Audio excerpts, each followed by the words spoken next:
جب تربیت کے ساتھ انسان آگے بڑھتا ہے نا، ہمارے پاس مقتدا ہے اللہ رسول کا کلام، ہمارا پیشوا ہے رب رسول کا فرمان، جب ہم کتاب و سنت کی روشنی میں آگے بڑھتے ہیں تو پھر ہمارے لیے منزل آسان بھی ہوتی ہے اور قریب بھی ہوتی ہے، پھر ہمارے لیے آگے کی طرف سفر کرنا، آگے بڑھ جانا یہ آسان ہوتا ہے۔ آپ غور کریں، جو لوگ دنیا میں کامیاب رہے، بھلا کس طرح کامیاب رہے؟ وہ اس طرح کامیاب رہے کہ انہوں نے نا اپنے رب سے عافیت مانگی، اللہ تعالیٰ نے خود بخود ان کے لیے رستے بنائے۔ آپ تاریخ پڑھیں گے بعض لوگوں کی تو لگ نہیں رہا تھا کہ وہ اتنی کامیابی حاصل کریں گے۔ دیکھ لیں آپ، حضرت غوث اعظم جیلانی رضی اللہ تعالیٰ عنہ بغداد شریف تشریف لاتے ہیں تو ان کی کیفیت یہ ہے کہ پتے کھا کے گزارا کرنا پڑتا ہے،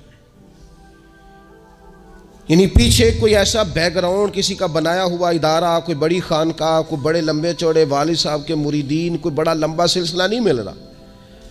ان کو بظاہر پتے کھا کے گزارا کرنا پڑتا ہے، لیکن چونکہ وہ نکلے ہیں اللہ کی مدد کے ساتھ، انہیں اللہ نے تائید دی ہے، فضل فرمایا ہے، تو نتیجہ یہ نکلا ہے کہ 70 ہزار بندہ ایک ایک وقت میں تربیت لینے کے لیے ان کے سامنے موجود ہے۔ یہ اللہ نے اسباب بنائے ہیں، کیونکہ جب رب عافیت عطا کرتا ہے تو پھر اللہ اسباب بھی پیدا فرماتا ہے۔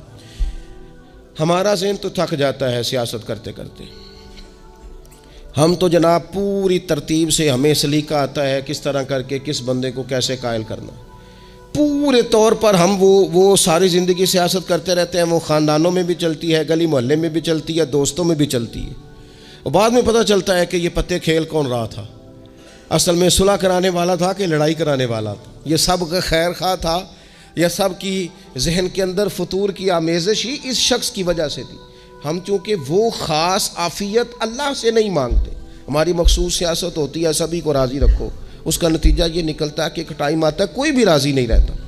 ہم اگر اپنے مالک کی طرف رجحان کریں اور اللہ نے جو ہمیں شعور دیا ہے اس شعور کو لے کر اللہ کی بارگاہ کی طرف بڑھیں، آپ یقین کریں اعلیٰ حضرت بریلوی رحمۃ اللہ علیہ کی کتابیں ہیں، ایک ایک کتاب پر پی ایچ ڈی ہو رہی ہے،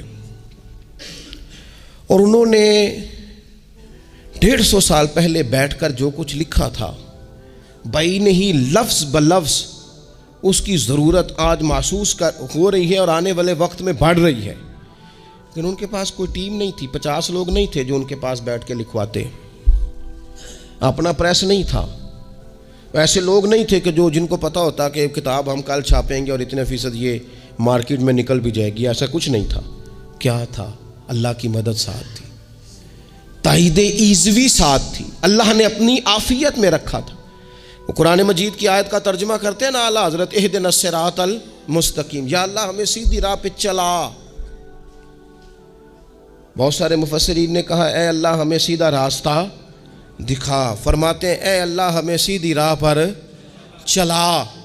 تو کسی نے کہا حضور یہ چلا اور دکھا میں کیا فرق ہے؟ فرمانے لگے دکھانے کا مطلب یہ ہوتا ہے کہ کسی نے پوچھا میں نے گجرانوالہ جانا ہے، تو دکھانا یہ ہے کہ اسے کہا یہاں سے باہر نکلو، روڈ پہ چڑھ جاؤ، سیدھے جاؤ گے، ایک پول آئے گا اسے کراس کرنا، نیچے اترنا، وہاں سے شہر شروع ہو جائے گا۔ پھر اس نے اگر کوئی اندرونی جگہ شہر کی پوچھ لی تو اس کو کہا کہ رائٹ ہو جانا، پھر لیفٹ ہو جانا، پھر آگے کسی سے مزید۔ یہ ہے راستہ دکھانا، اور ایک ہے چلانا۔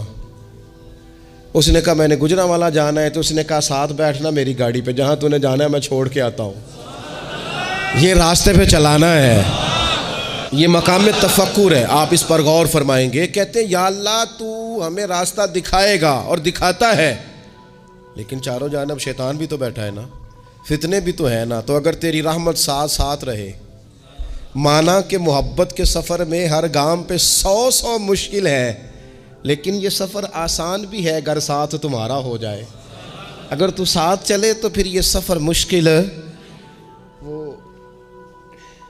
ہارون رشید نا اپنے محل کی چھت پہ ٹہل رہا تھا، سب سے اوپر والے چوارے پر، نیچے سے حضرت بہلول دانا گزر رہے تھے، اوپر اس کے ساتھ سپاہی بھی تھے، گن مین بھی تھے۔ اس نے کہا یہ بابا تو ذرا اوپر اٹھاؤ۔ انہوں نے ایک ڈولی، ایک ٹوکری سمجھ لیں، اس کو رسیاں باندھ کے نیچے پھینکا۔ نیچے جو سپاہی تھے ان کو کہا کہ یہ بابا جی کو پکڑ کے اس میں بٹھاؤ۔ انہوں نے جبرن تھاما بابا جی کو، اس میں ڈالا، اوپر والوں نے کھینچ لیا۔ 2-3 منٹ لگے۔ ہارون رشید کے سامنے حضرت بہلول دانا پہنچ گئے تو تھوڑے ناراض بھی ہوئے کہ یہ کوئی طریقہ تو نہیں نا بلانے کا۔ ملاقات ہوئی تو کہا کیوں بلایا؟ کہنے لگا ایک مسئلہ پوچھنا تھا۔ فرمانے لگے بادشاہ ہے نا، تیرے مسئلے پوچھنے کا بھی اپنا ہی انداز ہے، پوچھ مسئلہ۔ کہنے لگا بابا پوچھنا تھا کہ آپ اللہ تک کیسے پہنچے؟ حضرت بہلول دانا چپ کر گئے۔ 2-4 منٹ کے بعد کہنے لگے جس طرح ابھی زمین سے تیرے تک نہیں پہنچا، بالکل اسی طرح ہی پہنچ گیا ہوں رب کریم کی بارگاہ تک، اور وہ بھی جو اس نے کرم فرمایا ہے، ورنہ میں تو نہیں سمجھتا کہ میں پہنچ گیا ہوں، وہ بھی اگر تیری خوش گمانی ہے۔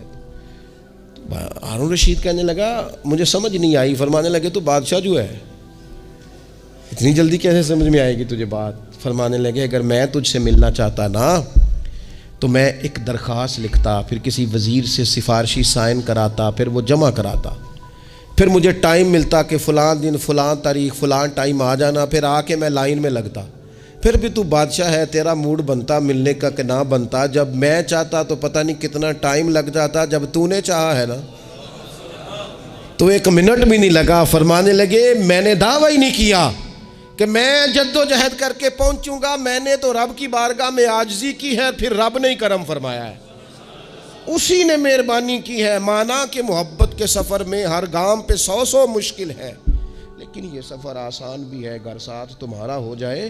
اس کے کرم کا ساتھ رہا ہے، اس سے عافیت مانگی ہے، اپنے آپ کو اس کے سپرد کیا ہے تو اس نے کرم کر دیا۔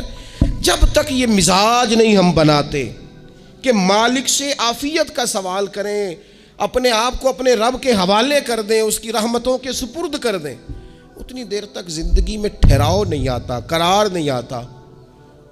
مشکات میں موجود ہے، اللہ کے پیارے رسول صلی اللہ تعالیٰ علیہ وسلم تیمارداری کے لیے گئے تو صحابہ کرام فرماتے ہیں وہ بندہ نا اتنا پتلا نحیف اور لاغر ہو گیا تھا جس طرح چڑیا کا بچہ ہوتا ہے، کمزوری ضعف طاری تھا۔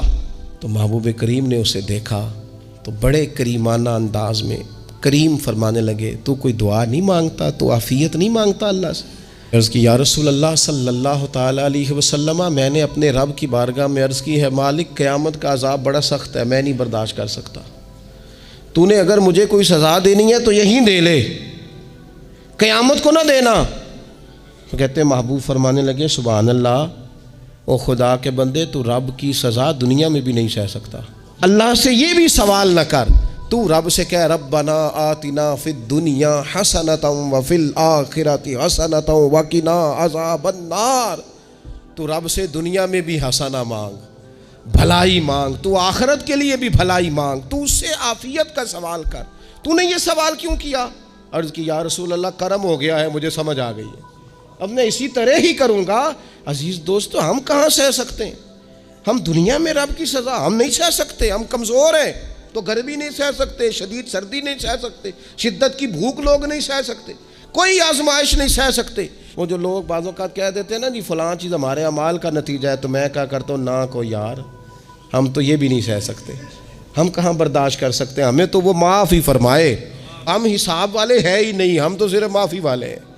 ہم سے نہ حساب پوچھے، اس نے حساب پوچھا تو پھر تو بڑی مشکل ہو جائے گی، اگر اس نے حساب پوچھا تو بڑی رسوائی ہو جائے گی، اگر حساب پوچھا تو مشکلات سامنے دکھائی دینے لگ جائیں گی۔ ہم سے تو وہ درگزر والا معاملہ کرے، ہم سے تو وہ کہے جا میں نے محبوب کے صدقے تجھے معاف کیا، جا تیرے لیے رحمت اور بخشش والا فیصلہ کیا۔ وہ کوئی سبب اس کی رحمت کسی سبب کو دیکھ لے اور درگزر کر لے۔ تو آج کی پوری گفتگو میں آج آپ کو بڑی ذمہ داری سے یہ گزارش کر رہا ہوں، اللہ سے عافیت مانگے، ہر وقت عافیت مانگے۔ میری سالوں سے روٹین ہے، میں دعا مانگتا ہوں اللہم انا نسألک العفو والعافیت فی الدین والدنیا والآخرہ، اور یہ خاموش تبلیغ ہوتی رہی، میں مانگتا رہا، کئی بچوں کو ویسے یاد ہو گئی، اس کو یاد کر لیں، اللہ سے عافیت مانگے، دین میں، دنیا میں، آخرت میں، اس کو اپنا مزاج بنائیں۔